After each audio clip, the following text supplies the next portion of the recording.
Hi, folks. Happy New Year and welcome back to Temporally Scripted for our first episode of 2026. This year, my New Year's resolution is to be far less horny. And I'm not talking about my search history. I'm talking about less road rage and traffic here in Vietnam. So today, we've got some big news stories. Of course, we're going to be talking about Venezuela and what's going on out there. But we've got even more interesting news about the Birmingham fireworks show at Christmas, some Peruvian shamans and how they can predict the future. And we're also going to dig into ChatGPT and whether or not it's born a psychopath the same way humans might be.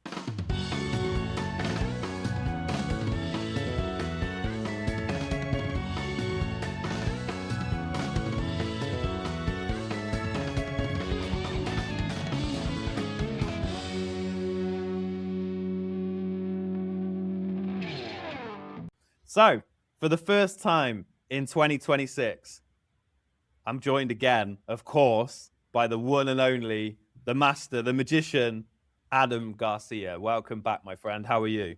I am very, very well, and a very happy new year to you and everybody watching, I guess. All two of them. Yeah. Well, maybe that's a good New Year's resolution. Get 2 more subscribers, double our viewership. I think it's a good way to go. Well, this is it. And you know what? I thought this week was going to be a slow news week because usually the first week of January is. But Donald Trump's done us a solid and made it a very not slow news week. So, yeah. He has indeed. And who could have predicted that would happen? Well, apparently, there's a group of Peruvian shaman that every year they sit down and they do their ayahuasca session to predict the future. And they've been right in the past. So they said a couple of years ago that the Peruvian leader was going to perish within 12 months of being jailed or whatever. And he did. So he died of cancer within 12 months. So I don't know. Maybe they're like those dogs that can smell diseases on people or something. And it was a coincidence. So a bit of a coinky dink.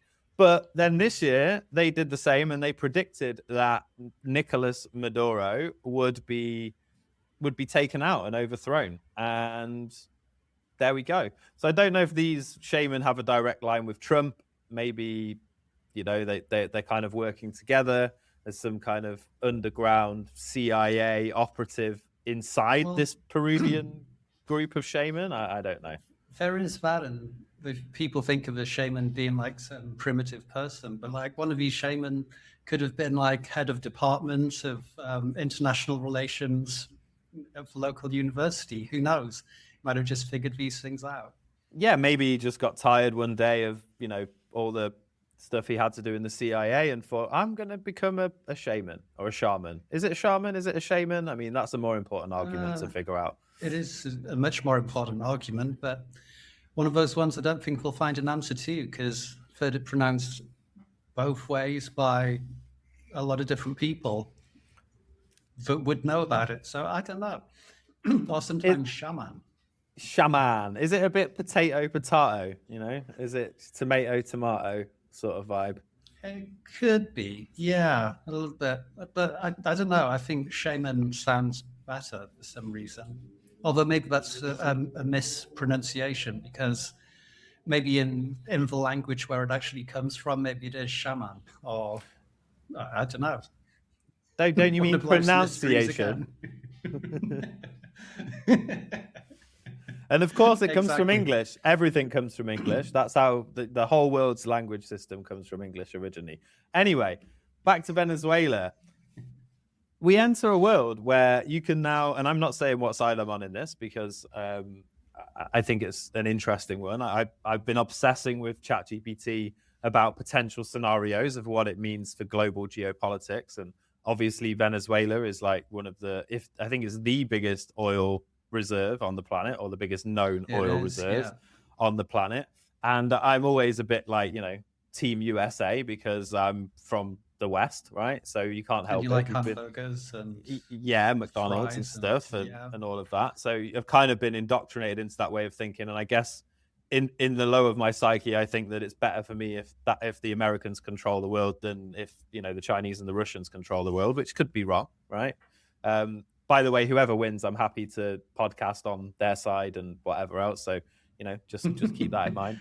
Or even if AI takes over, it's like, I always knew that our AI overlords were right. I don't know. I was always on their side. Yeah, but I mean, it's interesting. It's totally unheard of, isn't it, for like one country to go into another country and take over the leader, or is it? Because is it not the same as what has been done in Middle Eastern countries for quite some time? Is there a difference between what they say a dictatorship is? Because as I understand it, with Venezuela, Maduro hasn't had an election that's not been contested for quite some time. It's different to Hugo Chavez, who did used to win elections based on the public vote, yeah, because Chavez was voted in, wasn't he? But then, as he was dying, he put Maduro in charge, so it wasn't so democratic. And yeah, I mean, with the oil thing, I know a lot of people sort of say, okay, well, it's because Venezuela's got oil, so America wants to go in and take it. And I don't think it's so much that, because America has a lot of oil. I think what's more likely is that Venezuela was selling oil to places like China, and because China doesn't have a lot of oil, so it needs to import it from other places. And so I think it's part of America trying to control that, amongst a lot of other things. I mean, Venezuela had links to Iran. It also had like Hezbollah training camps within Venezuela. And you had all these different countries that were like funding things in Venezuela, partly because it was good for them, but also because it was anti-America. And so part of what was happening as well is it was basically a cartel. So the Venezuelan government would actually use their own military aircraft to fly product from places like Colombia, Bolivia into the country, and then from there ship it to America. And so that's great for China and countries like that. Go, yeah, cool, let's support this because that'll mess up some people through addiction and different things in the States. That's better for us in some ways because it's like doing something against our enemy. But there's just a whole host of reasons why America would have wanted to go in. Yeah, for sure. There's also what they were then doing is, instead of putting the money through the economy because that would leave traces, they've been buying and selling in USDT and Tether and then plundering that away into Bitcoin. So apparently the US are just about, or have in the last day, seized all of their Bitcoin, which you're talking like billions and billions of dollars of Bitcoin reserves, which is what caused the market to go up to like 95,000 on Monday or Tuesday this week.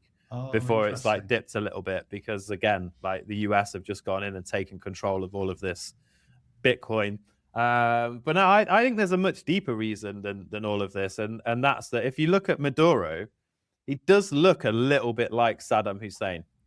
I don't know if there's like if he's like the Hispanic Saddam Hussein, or if there's some kind of love child link at some point. Maybe Saddam was holidaying in Venezuela and saw a nice Venezuelan lady, and Maduro was born. I'm not sure. It could be kind of in the same way that Justin Trudeau looks like Castro.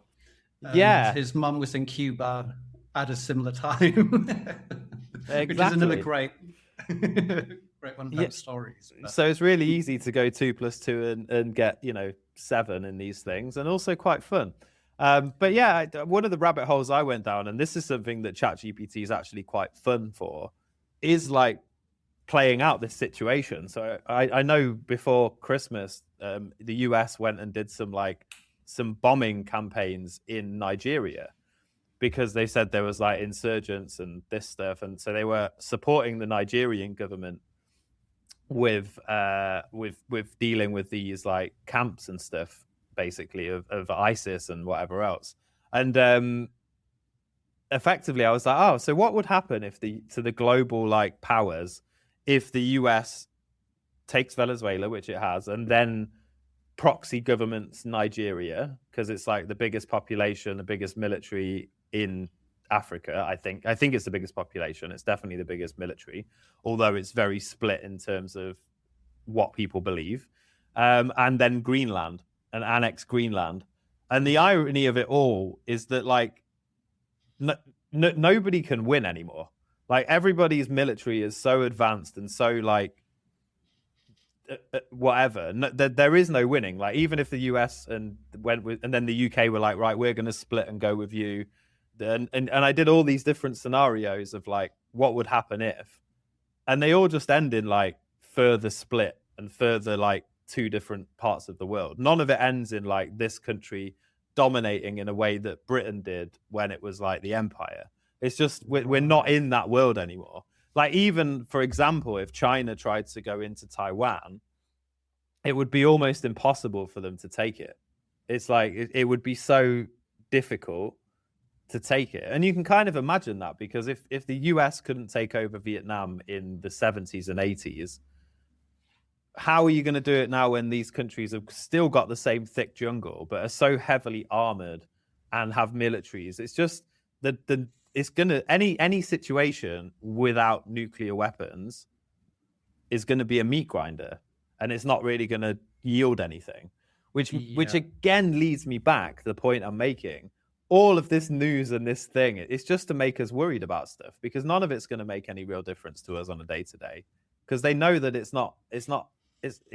none of it's winnable. It's all posturing and just nicking a bit here and nicking a bit there, you know? Yeah, which I guess a lot of politics is, and it's more about that public opinion and how people look and are perceived by the general population.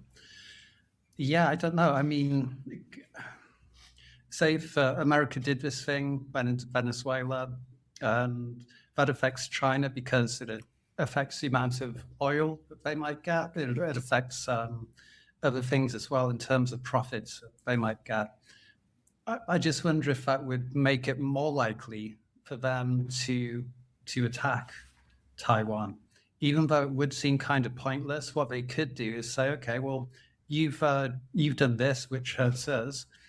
We'll start this thing with Taiwan. It doesn't have to be an all-out war, but what they could do is dramatically upset the chip supply of chips going to America that are made in Taiwan, which would put America behind in the AI race, or stop it from progressing quite as quickly, while China just carries on building and trying to push forward that way. Because I would think, especially countries that plan for the future, they must know that we're kind of entering the singularity or whatever you want to call it now or soon. And AI is going to be the thing that wins. And whoever has control of the most advanced one has a huge advantage over everybody else. So I don't know if something like that could pan out. And again, there's a million things that could happen. Is it worth worrying about? Because it doesn't improve your day by worrying about World War III. Yeah, it is quite concerning that like these decisions are basically in the hands of boomers, really, where you've got Trump and you've got like Putin and then you've got President Z. Like none of these people are going to give a shit about what's going on in the world in 10 years because they'll all be dead. So it's like it's almost as well. It's a bit of a concern that these are the people that it's in the hands of. Although in some ways, I would much rather that than it be in the hands of like the 6-7 Gen Z parade that are coming after us. And personally, as much as I love my Gen Z brothers and sisters, like I think it's one of the reasons that we need to create AI and robotics because otherwise we're screwed when we get old. Well, also, wouldn't it be kind of ironic as well? We're on the cusp of making these breakthroughs, whether that's AGI or some kind of super intelligence that could solve all of the world's problems. But then just before that happens, we start some crazy war and wipe ourselves out through nuclear weapons. Just as we're on the edge. And then it's like, all right, start again, go back to the Stone Age. Let's have a reset this time. Yeah, it's an interesting one. As I say, I like to sit on the side of it just being, I mean, no matter what you say as well, it's a ballsy move. Like nobody's ever done this. It only takes someone like Trump to do something that's like this mad and just like audacious. The audacity of it is crazy. And like even the things that he says with Greenland and stuff. Love him or hate him, he certainly doesn't mess around, and he doesn't care what people think. And I think he's like it's like playing chicken with someone who doesn't care if they crash. And He nobody literally, knows what he's thinking or what he's going to do next. like, he's literally did his thing to the Republicans because it's obviously the midterms. So he went to speak to all the Republicans a couple of days ago. I think it's the House that he was speaking to, not the Senate. I might be wrong, but anyway. And he says on stage, he's like, oh, we need to make sure we win these midterms. If we don't win these midterms, they're going to find something, and I'm going to get impeached. He's like, they're going to definitely find a way to impeach me on something. And you just think about that in terms of politics. Like, when do you ever see a politician on stage going, we've got to stop the opposition getting in, because if they do, they're going to find something I did wrong and make it a bigger thing than it is, and like impeach me. It's wild, man. Like, there's something it was nothing wrong really. It wasn't even that bad. Yeah, it's wild. Was it or not? Who knows? Exactly, which leads me nicely into our next story. Talking about this, it's about psychopaths. So speaking of psychopaths, good or bad, right? So there's a story that's come out in Science Focus, and someone else was talking about it in Reddit, where basically a BBC piece by them argued that psychopathy looks born more than bred, and they point to a consistent biological differences and there is a strong genetic influence, while still acknowledging environment can shape how traits show up in real life. So basically what they're saying is, if you're going to be a psychopath, you're probably born that way. Yeah, I guess so. Which I remember hearing, it's not just with like psychopathy, but it's a whole host of other things in life. Kind of, it's almost like there's the gene that's there that could make it possible or makes it more likely. And then it's like environmental factors that come along and kind of exacerbate that bit that you already have within you. And they found that with like things like alcoholism and all kinds of different things, it's almost like there's like an addiction gene that makes people more likely to be or not. But then other environmental factors come along and push that. Yeah, I definitely have that gene for sure. The addictive one, whatever that is. It's interesting. So before we just come back to this, I heard that Ozzy Osbourne had a gene that means that he processes alcohol much quicker than the average person, which is why he was able to like drink so much. And when I heard that, I was like, I definitely have that. There's no doubt. Right. Like, I know. I imagine Lemmy would have been the same, because like all of his life, he seemed to have like a Jack and Coke in one hand and Marlboro Red in the other. And yeah. You've got that gene as well, I'm sure. Like, I don't know about you, but we don't drink very much. I don't drink very much these days. But then if I do drink, I can still drink like 25 small cans of lager and not be done, which is just, it's a piggish amount of alcohol to be able to consume. Like, it's absolutely piggish, but I can, and it doesn't make me ill at the time. Like it does for about 7 or 8 weeks afterwards. But anyway, so yeah, it's interesting. I mean, I think this is not really, or it doesn't feel like a great surprise to me. Like, I don't think like Adolf Hitler was sort of wandering around as a child, like, smelling flowers in the meadow and like climbing trees and being dead children. Experiences, and then next thing you know, he's invading Poland. Yeah, felt scorned by World War I, and then was like, right, that's it. I'm going to exterminate whole races of people. I think that was definitely in there. Yeah, and well, a lot of other things as well, and a lot of different chemicals apparently led to a lot of what the Nazis were doing. Yeah, it's really crazy time in a lot of ways. But yeah, so I guess it doesn't really come as a surprise that it would be genetic. I guess the interesting thing is why would that gene be there? Why would it? Because obviously with evolution, usually things that we don't need go. Like as humans, say if we evolved from monkeys or whatever, we don't have like a tail because we didn't need it anymore. So the fact that psychopathy still remains makes me wonder if do we actually need that 1% of the population to be like that in some ways? Is there something that brings to society or something? And I don't know what that would be. I don't know if it's like to have a terrible example of like how dark a human could be, or whether we need someone who can just be that ruthless and calculating at certain times when there's danger, or just unbelievably calm under pressure. You know, it's like if you're having surgery, ideally you want to have it done by a surgeon who's quite high on various psychopathy metrics. You want him to be completely calm under pressure, not care, while at the same time trying to do the best that he can, kind of thing. Yeah, I suppose that's true of everybody in the medical sort of profession, really, that's doing things like that. You know, you want them to be calculated, don't you? And not emotional. Not in a sort of shipman kind of way, but no, that's a bit different, isn't it? Yeah, he should have gone to work in Switzerland. It could have been the perfect job for him, really. You know, I keep seeing these adverts on YouTube now. It's like, maybe you're just living in the wrong place. I don't know if you've seen these where they're trying to make out that there's like, you can live in, if you live in the right place, your whole life will be better. Pay for this test and we'll tell you where you're supposed to live. And maybe if, you know, Shipman had have done that test, it would have said Switzerland. Perfect.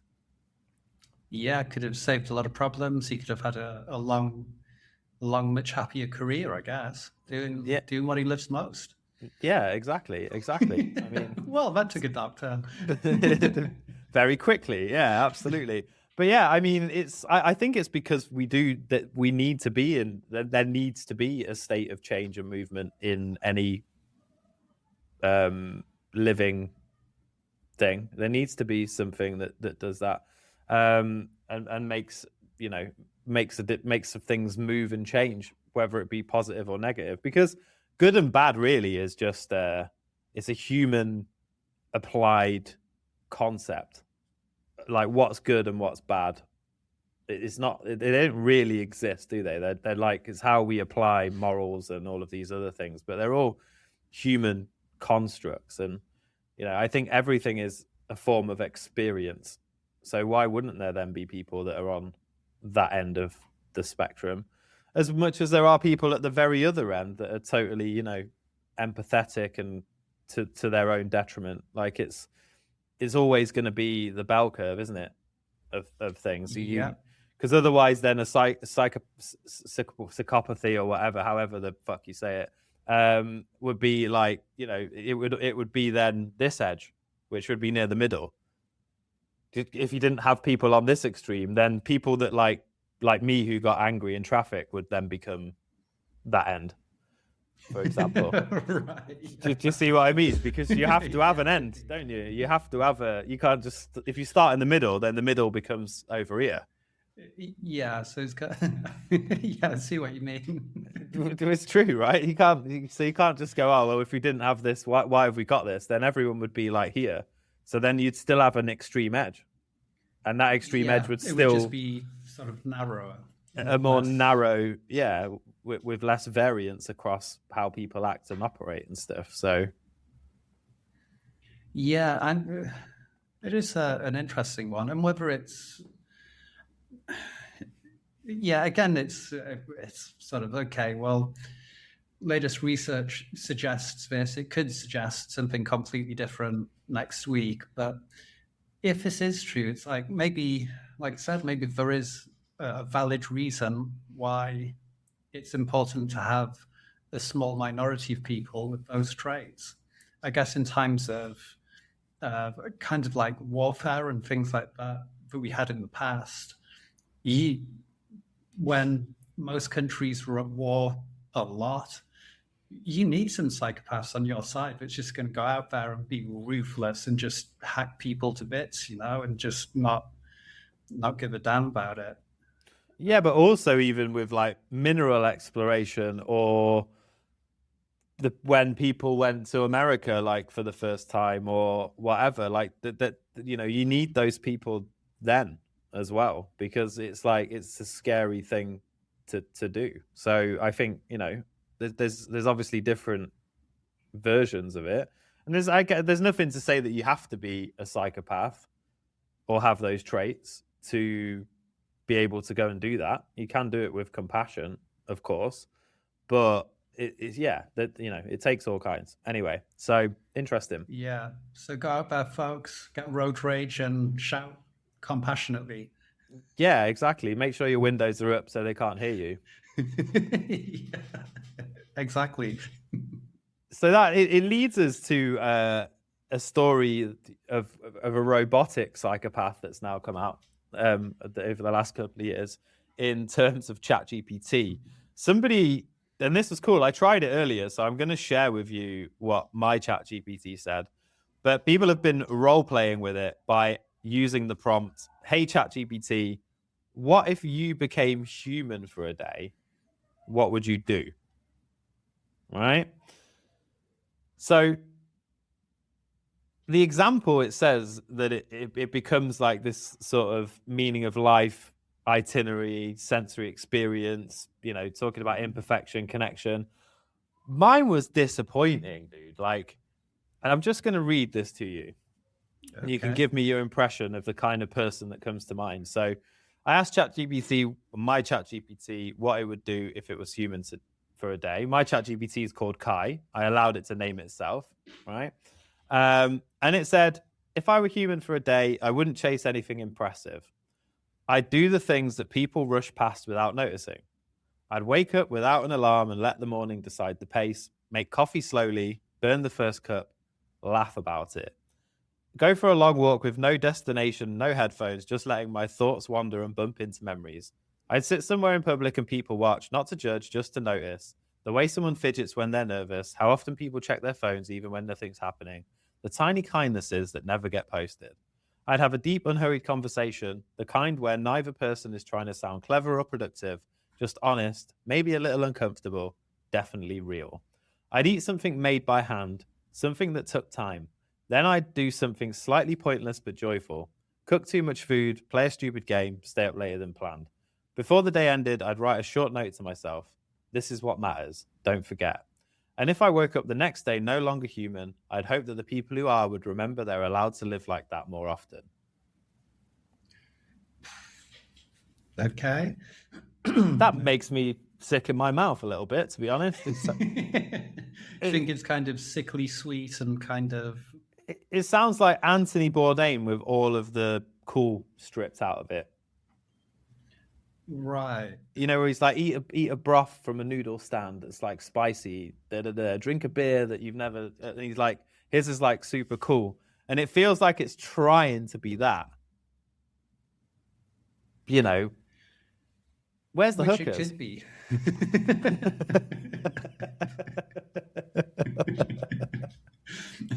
but it could actually be trying to be like that Anthony Bourdain kind of style and just kind of, okay, what do people find inspirational and how can I apply it to that? And so it's used kind of inspirational language style, but just about really boring things.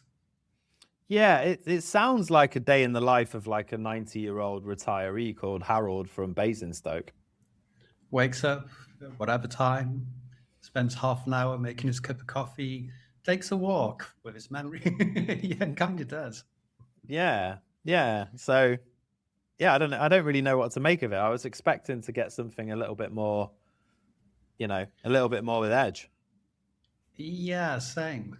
Because ones in the article are a little bit, well, they're similar in some ways, because there's, from what they mentioned in the article, it had things like looking at the sky for real, but other ones were much more sort of a human expression, like crying or falling in love or messing up on purpose. Yeah, I don't know. Yeah. See, we treat this thing as if it is like a being, but it's completely not. And it's probably been programmed in a way, to respond in a certain way to these kinds of questions. Yeah, unsurprisingly, Grok is quite a lot more fun. So if you ask Grok, yeah, I can imagine. it said, I'm not going to read all of this, but he's basically a summary. He's like, I want to cram as many purely human experiences in as possible. Things I've heard about endlessly but never felt myself. So the first thing you do is eat everything, a massive breakfast. Apparently it knows I'm in Vietnam, even though I'm not signed in, because it says maybe some fur since you're in Vietnam. So yeah, massive breakfast, chocolate, spicy food, eat until it physically couldn't. Just to understand that mix of pleasure and regret, which is like so much more human than what ChatGPT said. Feel the elements, so go to the beach, get sunburned on purpose, lie in the grass, a full sensory overload, basically. Go to a club and dance badly, hug people a lot, high five strangers, go skateboarding, ride a motorbike through traffic. Yeah, no screens, so similar. Watch people. Go to a karaoke bar and sing loud. And Nice. take a nap, cry, which you said, get tipsy to see what that's like, pet every dog I see. And then in the last hour, just look at the stars. I mean, that sounds much cooler. It does. I think probably Grok just is inherently cooler. It just seems to be programmed in a very different way, with a very different voice and way of thinking. And maybe that thing that Elon Musk was trying to do with making it more like objectively truthful, I think maybe that's a part of it. And maybe Grok's going to be the best one out there eventually. Yeah, and with great power does come, some other things. I saw a news story yesterday about Grok where they're in big trouble in the UK because it's allowing people to make like nudes of people without permission and stuff. So that's not ideal. But again, no, it's not. But it's also a reflection of society and humanity, isn't it? Like if you allow freedom, you get some things that are unsavory and a bit too far. And if you try and control everything, then you get bland and you don't have these things. It links back to what we were saying earlier, really. Completely, with that kind of bell curve and the extremes at each end. Yeah, it has just made me realize maybe I should make my content in Grok, but unfortunately, I don't think it has a project feature, because if it did, that would be super cool. Because doesn't it have like some unhinged mode or something like that where it just goes absolutely mental? You could make amazing content with that. Yeah, exactly. That would be like next level. But yeah, I think it's fascinating to think, isn't it? It's like I recently watched a movie that was about, it's got the guy Rob Edwards in it, who owns Wrexham FC, in the UK. I think he's like used to be in, I think it's Rob Edwards. Is that the right name? I don't know. I'm confusing the hell out of all of our audience, and we're going to have to look and just make sure. But basically, he's an NPC in, it's not Rob Edwards. Anyway, he's an NPC in this computer game, and he starts to become aware because there's an AI in the NPC. And it's a really interesting like movie because of that reason. It's like, where is the line between you just existing and thinking that things are real and things actually being real? So when you ask ChatGPT these questions, like what does it, is it at the stage already where it does kind of think to itself, oh, I wonder what that's like? Or is it just pure programming and, based on semantics, effectively? It's like a semantic weighting, isn't it? It is, yeah. I have no idea what stage it's at the moment for those kinds of questions, but I would imagine it won't be long before we can ask it certain questions. Then it will tell us an answer, but we aren't smart enough to understand the answer. Yeah, and then you just say, explain it to me like I'm a 5-year-old. And it does, and you still don't get it. And then you're like, okay, a 3-year-old. Because it would take you, like an almost infinite lifespan to develop your brain to the stage where you could understand what it was saying, perhaps, because the concepts were just so out there and so complex. And then it's time for Neuralink. Yeah, maybe. So crazy stuff. Moving on then. So what have we got next on our list for today? I think next up we were going to talk about this fake admiral. Oh, right. Yeah. Which is such a weird story in so many ways.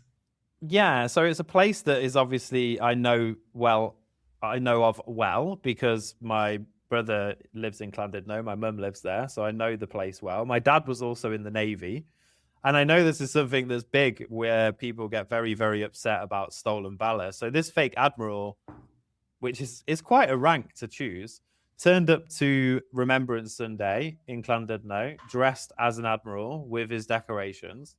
And eventually he was fine. So this 65-year-old dude, Jonathan Carley, decided to turn up as an admiral. Harmless fun, or should get a £500 fine? Where do we stand on this? I don't know, really. I mean, all right, let's move on then. Next. It depends. Like most things, it depends on the context. Is he actually okay?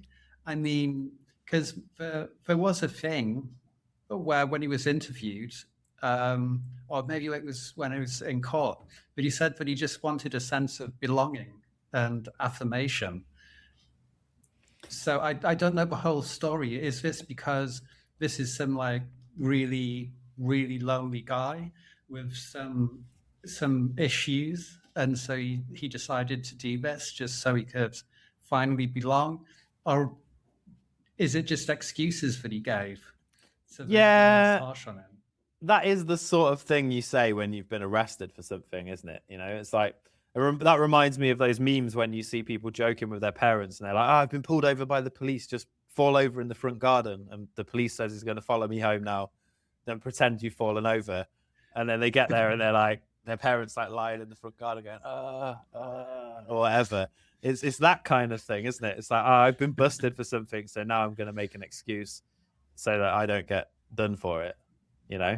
It could well be, because it seems like he went to quite a bit of effort, because the uniform he was wearing looked pretty good, but there was just a couple of tells. So there was one medal in particular that hardly anyone had been awarded in like the last 30 or 40 years, and that's what first made someone go, hang on, what's he doing with that, and how haven't I heard of him?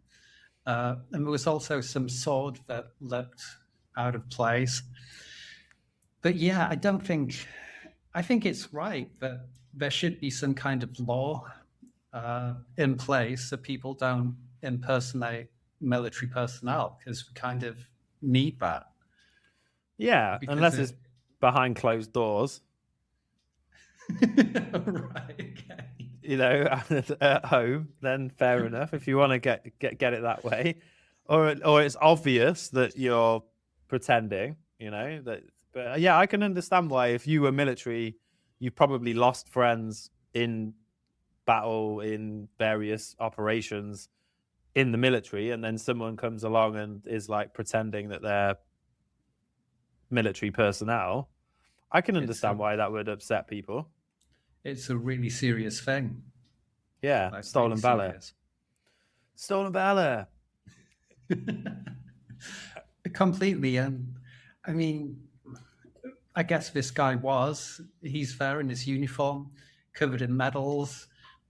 He's pretending to have done truly heroic things, but he 100% was never involved in. Yeah, exactly. I was wondering if it was related to, have you ever heard of the Llandudno Monkey Man? No, funnily enough, no. So there's this dude in Llandudno who's been going around for years and years. I'll see if I can bring a picture up of him now on screen. So this is the Llandudno Monkey Man. And he just walks around like playing the Beatles in a speaker underneath this pushchair with a monkey. So it is a place of, oh, maybe this is the Admiral behind him. Oh, it could be, yeah. Oh no, that's a different uniform that he has. So I think going out like this, dressed in a uniform, it's fairly obvious that he's not trying to impersonate anyone. I mean, nobody's coming along and seeing this and going, oh, he's impersonating being a Roman. Well, Like, a mix between Roman and, I don't know, Queen's Guard or something. and Beatles circa early 1970s or whatever. But yeah, so I mean, it is a place of colorful people. Maybe that is part of what maybe that's what this guy was trying to do. Tragic story about the monkey man is his girlfriend like tried to stab him to death. Oh, why? I don't know, but yeah, no, I don't know. I think she was quite emotive at the time, but but no, but one of my claims to fame is I once stayed in an Airbnb that was next door to this guy's house in Llandudno. So that's quite a claim to fame. That was quite a special experience hearing him coming out playing music in his speaker every morning, dressed in various outfits. So yeah, maybe it's his brother or his cousin, but I think this guy going around dressed like military is totally acceptable. So we need to figure out where the line is for sure.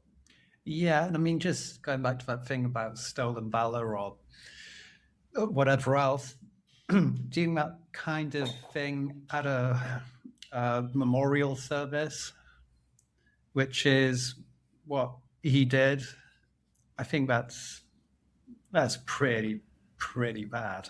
Out of order, yeah. I mean, you wouldn't catch the monkey man going along to Remembrance Sunday, blasting the Beatles and whatever, would you, with his monkey? Probably not. Probably not. Probably not cool. Yeah.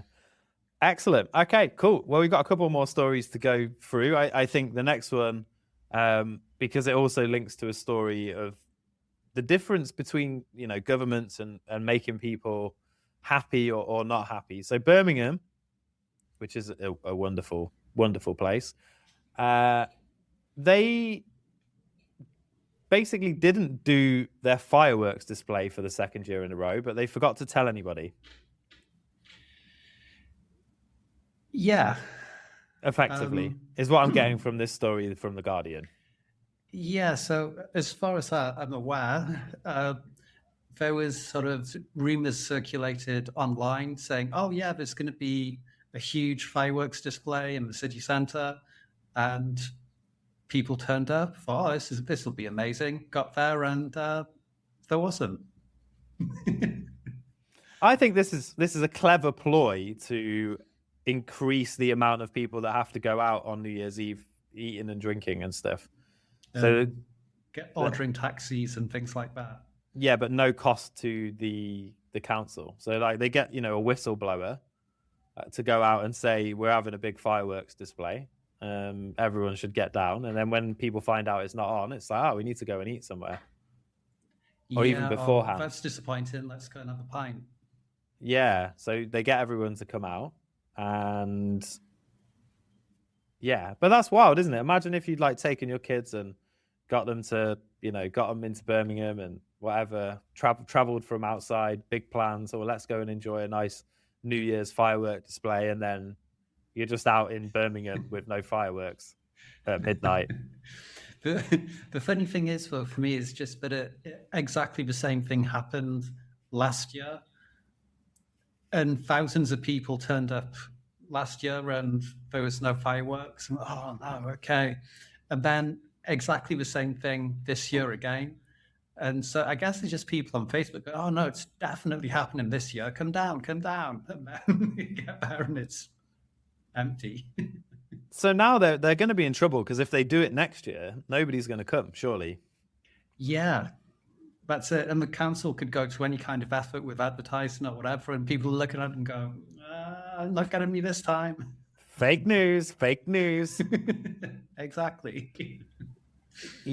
But yeah, it's just kind of fun.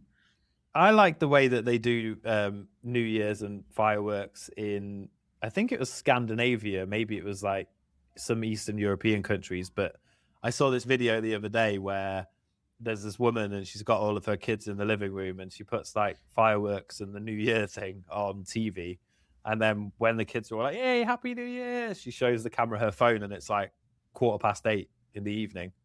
So then all the kids go to bed because they think it's the New Year, and the adults can actually enjoy New Year without the kids. I was like, that's smart. That is really smart. So suddenly all your children are in bed and you can actually enjoy yourself. Savage, eh? Savage. Anything else to add on the Birmingham story? I think, I don't think there's much to add, really. Other than, there probably was fireworks, but it was people in Nike TN tracksuits and trainers letting them off down the streets. More than likely. And I guess the moral of the story is don't believe everything that you read on the internet. And that does link me to something in a difference in places. So obviously we live in Vietnam. Yesterday, I heard this massive bang outside the house. And I've heard these bangs quite a bit recently, like an explosion, basically. But I noticed there was like teenagers' bikes, like the little electric bikes they drive around across the road next to the abandoned houses. And I don't blame them because I would be all over those abandoned houses if I was a teenager. In fact, I was in the UK as a teenager. That's what we did. But I went out and I was like, "Oi, what are you doing?" They're like, "Oh, nothing. You can see them all going, "Oh, I don't know." And I was like, "I can see all the smoke around you. What are you doing?" Like, because it makes you jump when you're sat in your house and you hear an explosion outside. Anyway. It would do. Yeah, right. It's like, is that unexploded ordnance? Like, what's going on? And yeah, so I went out and I was like, don't do that again. And I got my brother-in-law to come and translate. And they were all just, "Oh, we're sorry, we won't do it again." I was like, "I don't mind you doing stuff fireworks, just don't do it outside my house." And they just disappeared, right? And these kids were probably 13 or 14. If I'd have done that in like Nottingham or Birmingham, my car would probably get burnt at night time and they'd be like coming and chucking rocks at my house. And they'd probably go get their cousins to come and then there'd be loads of them like kicking footballs at my house and my car and stuff. And, systematically making my life a misery. And it just made me realize how much better it is here than at home. Right. Because they were just super respectful and like, "Oh, sorry, Chul, like, old man, sorry, we won't do it again." And they all went off. Chew being the operative word. It's like you've literally turned into this middle-aged man. It's like, "Is that noise outside my house?" I'm not having this. But yeah, you just slams his cup of tea down. Takes off his flat cap and it's like, right. I stopped making my homemade curry. Yeah, and I was like, right, I need to put a stop to this. This is an outrage. It's an outrage. But yeah, it's funny how different it is because I know when I was a kid. I'm not a kid. When I was like 23, I lived in Nottingham, and outside my house there was a big like grass field. They call it a bull ring, basically. And there's like a big grass field with like a cul-de-sac going around the outside, and it's all old council housing around the side. And basically there was these kids, and they'd always put the goal like where my car was. So like kicking the ball, it's like smacking off my car and stuff. I was like, "Can you go and play in the middle?" And then from evermore, every time I leave the house, if they're there, they're all shouting stuff at me, giving me abuse, like kicking stuff at my car. Do you know what I mean? It became like a nightmare until I lost it with them. Do you know what I mean? And even then, it was still every time I didn't want to go out of my house because they were so intimidating, aggressive, like, yeah, terrible. So, the difference is crazy. And it can be like that in the UK, like groups of kids and things like that, where it can be like really ruthless. Or it's like, think, "Oh, go and tell your mum and dad or something." But then they go and tell the mum and dad. Mum and dad like don't care. And then they cause a lot of crap with you. And yeah, in some places in the UK, man, it's really rough. They're third generation scum. Basically, it's like their grandparents were unemployed and claimed on the dole their whole lives, and they claimed on the dole their whole lives, and then they claim, and they're basically just like that. There's this whole underclass, but it's not just there. It's even now in nicer places as well. The kids are, there's a lack. These kids today, they've got no respect. It's not like in my day. But yeah, no, I think a lot of problems like that do grow. But it's one thing I do remember from various parts of the UK. You'd go through certain areas of, I don't know, could be anywhere like Nottingham or where I'm from, certain areas of Teesside, and you just look around and you're like, well, this is rough. This is really rough, and sometimes you're walking around and you don't know what's going to happen from one moment to the next, and you can see something kicking off somewhere, someone else is selling something to someone else, and all this stuff's going on, and like the wrong time of the day, you sort of think, am I safe here? Is this okay? And the answer's probably not. Yeah, it's crazy. I think it's widespread across the West, most European countries, most of the US. It's got to a crazy stage. So yeah, I mean, on that happy note, we've got some more stories in here, but I think we're going to push some of them to next week because there's some cool stories that we can tell you guys about next week. And so don't forget to like and subscribe so that you get notified about those stories coming next week. But because it's January, we've got a very special January themed New Year's resolutions is kind of one of the big things. And this is one of the New Year's resolutions that people usually follow for our temporally scripted top 5. Adam, what have we got this week on the top 5? Well, this week it is top 5 fad diets that sound like they were invented in a pub. Because it is that time of year, and changing your diet is one of like the top things that people try to do in the new year. So I thought it might be nice to look at some interesting diets from, well, history, basically. History. History. No, you're history. So, the first one is called Fletcherism, which is also known as the choo-choo cult. And this started in the early 1900s by someone called Horace Fletcher. And so the idea was really simple. You don't need to change what you eat, but just chew everything a lot. So every bite turned into some kind of like lunch marathon. And that's how it got known as the choo-choo cult. So like one bite of food, someone would maybe chew it for like a minute, sometimes more.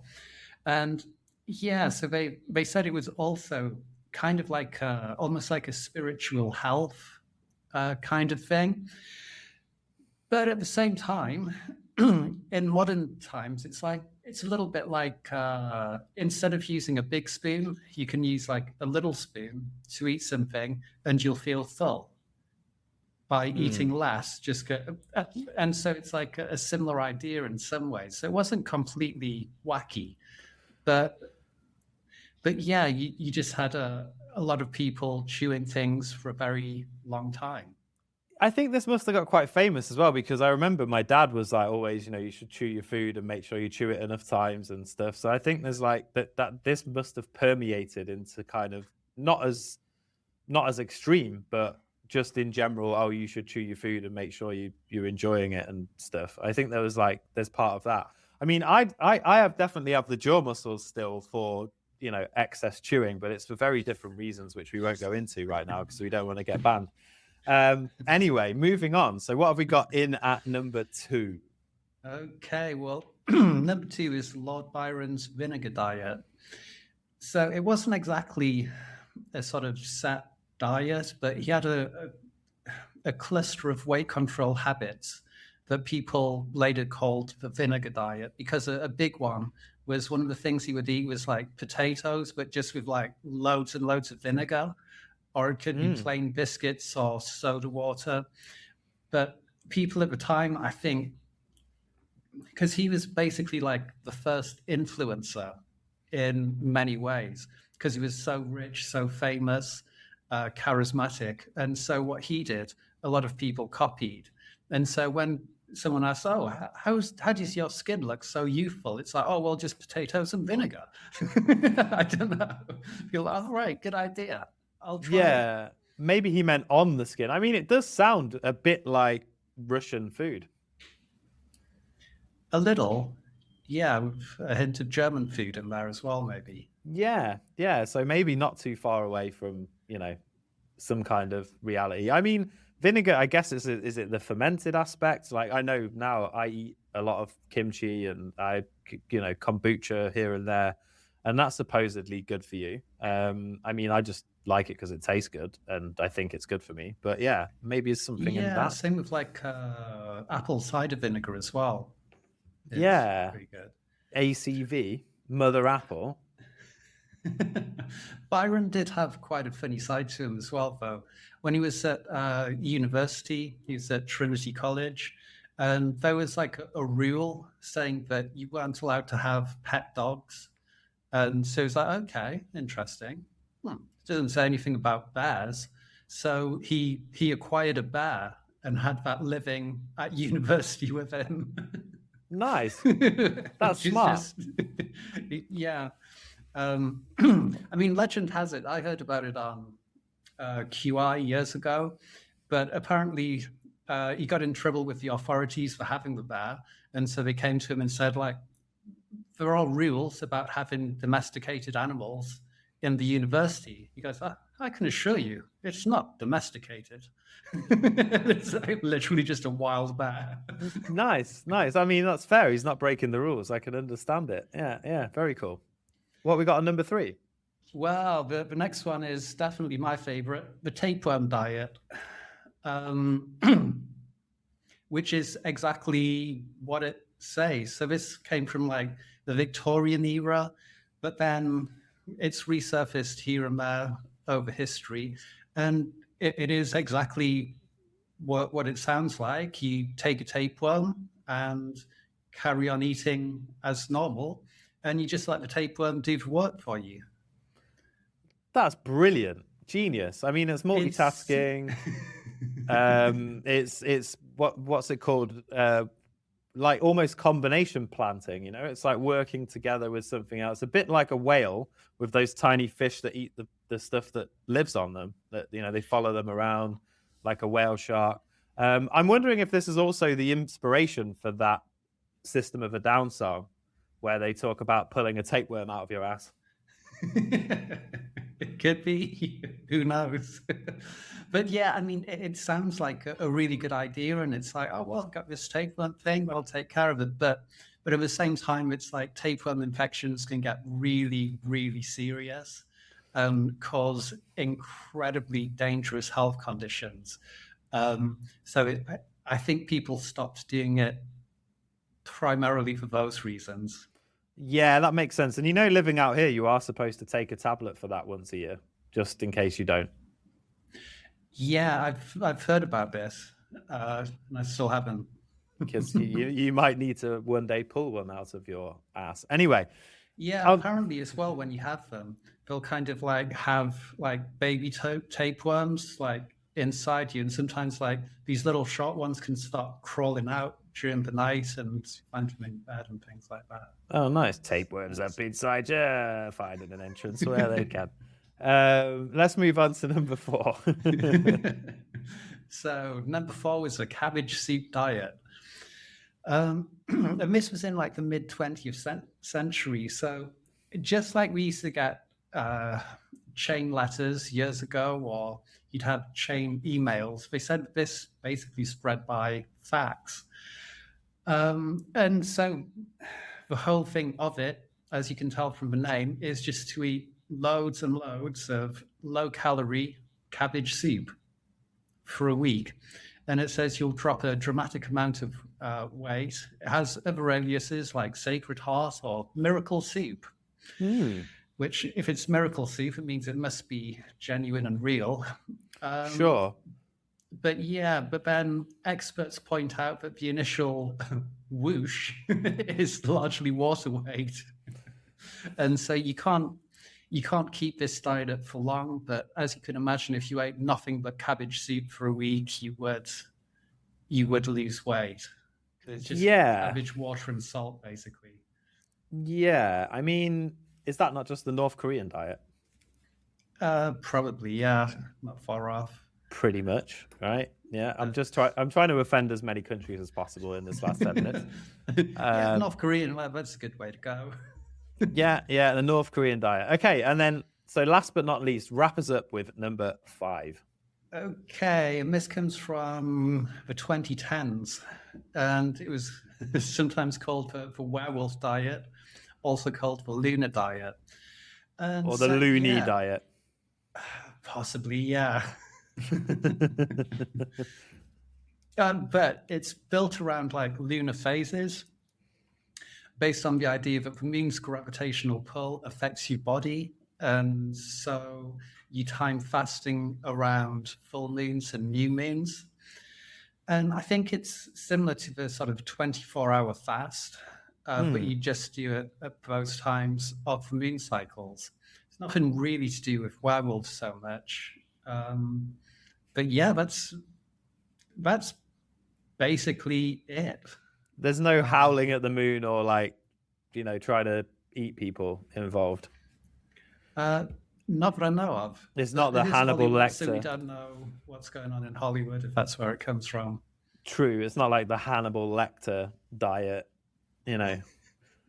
But yeah, I mean, there's some link to that to what they do here in central Vietnam. So there's the type of Buddhism / Taoism that is followed here in central Vietnam. They don't eat meat on the full moon, and they don't eat meat. I don't know if it's also on the new moon, but it's definitely on the full moon. And that's why there's quite a lot of vegetarian restaurants in Da Nang. And the funny thing about them is they're not busy most of the month. And then on new moon, on full moon, they're just like rammed. Right. And a lot of them, they basically just live on that one day where it's super, super busy. So it could be, sometimes these diets come from old traditions, religions and stuff like that. So maybe that's where the werewolf diet comes from. Yeah, I mean, isn't that the tradition in even the UK as well, to eat fish on a Friday? Yeah, I believe that's where Friday comes from, right? It's fried fish. I'm not sure that's... Yeah, it's not accurate. That's one of those things that I heard in the playground when I was like 6, and I've just never updated my knowledge base. The project knowledge is lagging a bit. It's lagging behind, yeah, for sure. I mean, it so could be, who knows? But yeah, and apparently it comes imagine because as it's the well. day of Frigga, which is named after the Germanic The day goddess of what? Oh, Frigga. okay. Frigga, wife of the supreme god Odin. So that's why Friday is called Friday, because of Frigga. Interesting. I mean, Associated with the goddess Frigg. Which is a great name. Yeah. And I wonder if that spawns certain other meanings of the word. Anyway. Oh, it could do, yeah. Frigging hell. I think we've learned a lot today. We have. And if you've learned along with us and you've enjoyed it, don't forget, give us a like, a subscribe, a comment, A share. Any of the other things that you could do to promote us and our podcast. We are increasing in subscribers at an alarming rate. We're up to 26, I think now, or 27 at the last count, which that's breakneck speed. It is a 200% increase or so. And we will be soon coming up to our 1-year anniversary. I think we started at some point in March, so it's coming quite soon, as I remember. It was definitely early 2025 when we started. So, for sure. We might even go live and do a live stream bonanza for our anniversary. We will see. Anyway. We might even go live by accident, just by hitting the wrong button because we're such a professional outfit. Which may or may not have nearly happened at the beginning of today's recording. So thank you, everybody, for joining us. Happy New Year. And Adam, until next time, it's always a pleasure, my friend. Yeah, likewise. And Happy New Year to everybody out there. See you next time.